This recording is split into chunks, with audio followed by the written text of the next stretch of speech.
Hi, I'm Debra and this is Booking with Debra.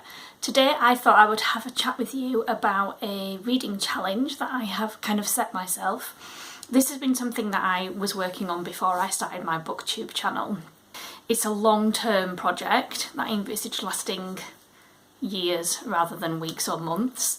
The challenge is all about reading around the world, as you will see from the title. The idea behind my Read Around the World challenge is that I wanted to read more diversely. I wanted to read books by different authors, potentially finding new and favourite authors. I wanted to feel like I was learning things about different countries and different parts of the world, some of which that I would one day love to visit and others that I will never probably get to visit. There's a lot of countries in the world and, you know, in theory it would be lovely to read at least one book from every country across the world. I'm not sure how realistic that is as a goal. Quite a lot of reasons why I wanted to start this challenge.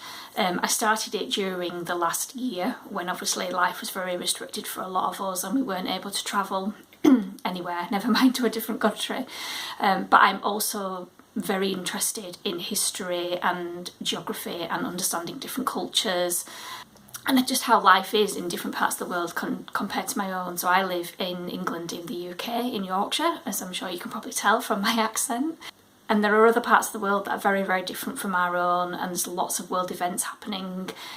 I think reading books, be that fictional, historical fiction, contemporary fiction, YA, poetry, can inform our understanding of some of the things that are going on in other parts of the world, and that's kind of also what I want to do as part of this challenge. This challenge also gave me a whole new hobby based around reading books, and that hobby is researching into books that I might one day get around to reading. I've spent quite a lot of time scanning my library catalogue to find out what books I could maybe borrow in future that would fit in with this challenge. I've looked at the books I've already got on my shelves that I wanted to read and see where they fitted in, and I do plan to buy some books. I'm not a massive book buyer. I am very much at the minute trying to support my local library. It's very important to me. It's the local library services that are available in my town, and by supporting them it obviously helps to guarantee that they will be there not just for the people now but for future generations. So I'm not planning to be buying tons and tons of books for this challenge, but I will buy some, particularly those that I can't find in my local library.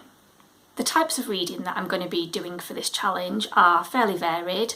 There'll be a lot of historical fiction, but that is my kind of most preferred genre of book, but also contemporary fiction. I've found some YA that fits my criteria, some poetry and memoir as well. I'm probably not going to venture too far down the line of non-fiction books. I've set some criteria for myself as part of the challenge, so I'll just go through the kind of criteria that I've kind of laid out for myself.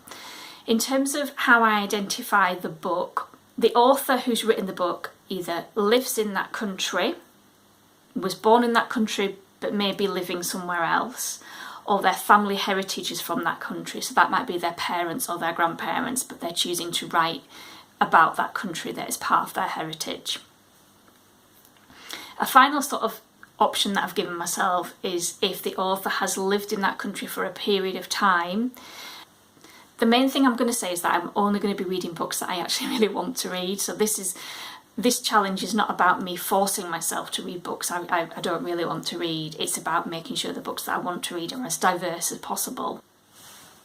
This challenge initially started out as a reading project, so just in terms of reading books, and then it's kind of grown legs and got bigger and bigger over time as my ideas have developed. So as well as reading a book, I may read one book, I may read two books, I may go wild and read 3 or 4 books depending on the country. Some books are much easier to find, some countries it's much easier to find books about than others. So obviously some larger countries like Japan, India, China, there's quite a lot of books and quite a lot of translated fiction from those countries available. In my local library.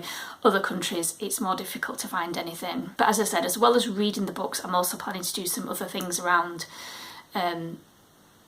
improving my knowledge, I suppose, and my understanding of the country. So I intend to maybe watch some documentaries or watch a film or watch a TV series that's based in that country. I'm going to probably do some background research, just, you know, Google about population, food, culture, tradition. And then I just thought I'd go really wild and possibly look at recipes and maybe make a meal from a recipe, using a recipe from that country. Bearing in mind, if you've watched any of my previous videos, my Booktuber newbie tag, you will know that I don't really enjoy cooking. I cook because I have to eat. Yeah, I've got the idea to cook a recipe, maybe make a meal. I might do it sometimes. And then my partner decided we could also have a drink from that country, which again might be more easier for some countries than others, but I think that's just because there's an excuse, because he wanted to integrate beer into the challenge, so we'll see how that goes. It may take me 2 or 3 months to read the books that I want to read for that country, watch the documentaries, do any other background research, watch the film, and maybe make a meal. We'll see how that goes. It will mainly be maybe once every 3 months I will post a video on the country that I've read around the world for, and share my reading, what I've read, how I found the books, my reading experience, but I will also share like the links to the films, documentaries I've watched and things like that. And you never know, if I get to grips with this editing thing, I might make a vlog. I mean, that's my idea, that I'll have these really lovely, amazing vlogs, but we've got to be realistic here as well. So that's the long-term goal. The other thing I wanted to mention is that some of the ideas around this challenge that I've created myself came from other booktubers who I've been subscribed to and watching their videos for a while. So I kind of just wanted to give a bit of a shout out to some of those other booktubers. So I'm just going to make sure I check my notes to make sure I give you the right details. I will link these channels in the description box below, so you can go and check out their channel if you're not already familiar with them, and maybe watch some of their videos around their kind of read around the world challenges. So the first one is Lindsay's Book Life. She is also doing a read around the world challenge, and she tends to pick 2 countries at a time, and she also watches like documentaries and films. Then there is Roisin, who has a channel called Sick of Reading. She tends to pick a kind of geographical area of the world, so she might pick like Eastern Europe or North Africa and read a collection of books from that area, and then she shares in a vlog her reading experiences of those books. So I've managed to get some really useful book recommendations from Roisin's videos. Then there is Bookish Land, which is Mina Korn, and that's her channel, and she mainly talks about books from Asia. I think her challenge is called From and About Asia, so that's also been interesting and where I've been able to get some different ideas for books from. And then the final other Booktube channel and challenge that I wanted to share is Nicole, and she is participating in Invisible Cities challenge. Her channel is called Nicole is Here to Learn. I think she's doing the challenge with 6 other creators, and they pick 2 different countries each month and explore around that country. So I think they also do things like maybe cooking the meal and watching documentaries and films, and there's a kind of whole group thing that you can get involved with that as well. So as I said, I'll link all of those channels down below if you wanted to go and check those out, and I'd just like to say thank you to those fellow booktubers who've inspired me to do this challenge. So before I finish, I just wanted to ask you a question. If you could visit just one country in the world, which country would you pick and why?